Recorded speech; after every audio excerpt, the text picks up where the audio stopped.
Hi everyone, want to add a message button to your Instagram post? This feature allows people to DM you directly from your post. So, let's get started. The message button is only available for creator or a business account. And in order to check, open the Instagram and go to your profile.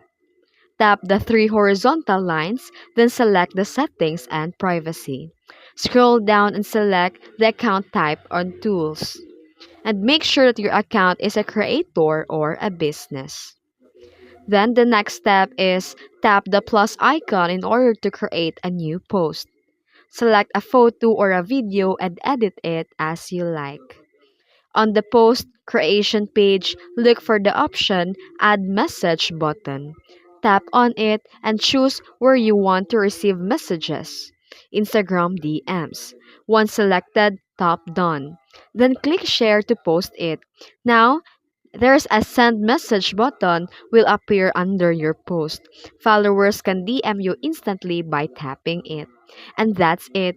People can easily reach out to you from your post. If this helped, drop a like and subscribe for more Instagram tips. Thanks for watching.